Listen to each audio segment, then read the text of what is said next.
Universe അവരുടെ ഭാഗത്ത് നിന്ന് പറയുന്നത്. അപ്പോൾ ആഗ്രഹിച്ച് കിട്ടിയ ഒരു കാര്യം അല്ലെങ്കിൽ ഒരു വ്യക്തിനെ ഒരിക്കലും ഈ പേഴ്സൺ വിട്ട് കളയാനുള്ളൊരു മനസ്സ് അവർക്കിന്നും വന്നിട്ടില്ല. Look for a sign. Peaceful resolution. Listen to your intuition. You are ready.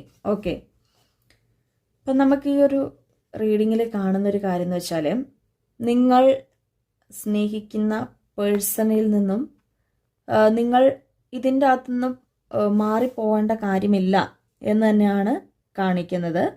കാരണം നിങ്ങളുടെ മനസ്സിൻ്റെ ഉള്ളിൽ പലപ്പോഴും വരുന്നൊരു കാര്യമാവാം, നിങ്ങൾക്ക് ആ ഒരു മനസ്സിൻ്റെ ഉള്ളിൽ തോന്നുന്നുണ്ടാവാം ഈ പേഴ്സൺ മാറും, അല്ലെങ്കിൽ അവരുടെ മനസ്സ് മാറും, അവരുടെ സാഹചര്യങ്ങൾ മാറുമെന്നുള്ളൊരു കാര്യം. തീർച്ചയായിട്ടും അതിനുള്ളൊരവസരം യൂണിവേഴ്സായിട്ട് നൽകുന്നുണ്ട്.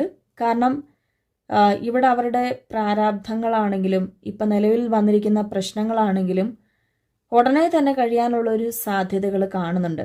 കാരണം ഈ പ്രശ്നങ്ങൾ അവസാനിച്ചെങ്കിൽ മാത്രമേ ഈ പേഴ്സണ് കൂടുതലായിട്ട് നമ്മളോട് സംസാരിക്കുവാനുള്ളൊരു കാര്യങ്ങൾ ഉണ്ടാവുകയുള്ളൂ. അപ്പം അതുകൊണ്ട് തന്നെ ഈ പേഴ്സണിൽ നിന്ന് ഉടനെ അങ്ങനെയുള്ളൊരു മാറ്റങ്ങൾ നമുക്ക് കാണാൻ സാധിക്കുന്നതാണ്.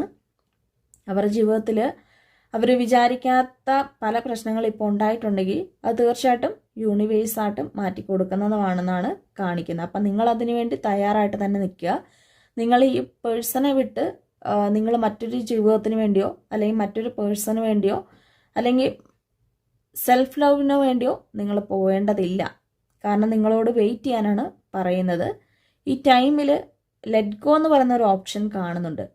ലെറ്റ് ഗോ എന്ന് പറയുമ്പോൾ നിങ്ങളുടെ കാര്യങ്ങൾ നിങ്ങൾ നോക്കുക. ആ പേഴ്സണിലേക്ക് നിങ്ങൾ കൂടുതലായിട്ട് ആ പേഴ്സണുമായിട്ട് സ്നേഹം വെക്കണം. പേഴ്സണോട് നിങ്ങളുടെ മനസ്സിൻ്റെ ഉള്ളിൽ സ്നേഹം വെക്കുക. പക്ഷെ പുറമേ നിന്ന്, അതായത് ആ വ്യക്തി വിളിക്കുവാണെങ്കിൽ വിളിച്ച് സംസാരിക്കാം, അല്ലെങ്കിൽ ആ പേഴ്സൺ മെസ്സേജ് അയക്കണേ ആ മെസ്സേജ് അയച്ച് സംസാരിക്കുക. അത്ര മാത്രമേ വേണ്ടുള്ളൂ. അല്ലാതെ നിങ്ങൾ കൂടുതലായിട്ടും അങ്ങോട്ട് ഇടപെടണ്ട എന്നാണ് ഡിവൈൻ മെസ്സേജ് നമുക്ക് കിട്ടുന്നത്. ലെറ്റ് ഗോ, അതായത് നമ്മൾ നമ്മുടെ കാര്യം നോക്കി പോവുക. ആ പേഴ്സൺ വരുന്നോടെ വരെ നമ്മൾ വെയിറ്റ് ചെയ്യുക. അതുവരെ നമ്മുടെ കാര്യം നോക്കുക. ഇപ്പം നമ്മൾ കൂടുതലായിട്ടും അങ്ങോട്ട് ഒരു കൂടുതലായിട്ടും ഇടപെടാൻ നിൽക്കണ്ടെന്നാണ് പറയുന്നത്. അവരെ ഒന്ന് അവരുടെ ഒരു മൈൻഡിലേക്ക് വിടുക. അവരുടെ പ്രശ്നങ്ങൾ അവരായിട്ട് തീർത്ത് വരുന്നോടെ വരെ നമ്മൾ വെയിറ്റ് ചെയ്യുക എന്നാണ് പറയുന്നത്. ഇന്നത്തെ ഒരു റീഡിങ് വളരെ നല്ലൊരു റീഡിംഗ് ആയിരുന്നു. എല്ലാവർക്കും ഇഷ്ടപ്പെട്ടെന്ന് കരുതുന്നു. എല്ലാവരും ഇഷ്ടപ്പെട്ട ലൈക്ക് ചെയ്യുക, ഷെയർ ചെയ്യുക, കമൻറ്റ് ചെയ്യുക. പേഴ്സണൽ റീഡിങ്സ് എടുക്കണം താല്പര്യമുള്ളവർക്ക് എന്നെ കോൺടാക്റ്റ് ചെയ്യാം. അടുത്തൊരു വീഡിയോ കാണാം. എല്ലാവർക്കും ബൈ.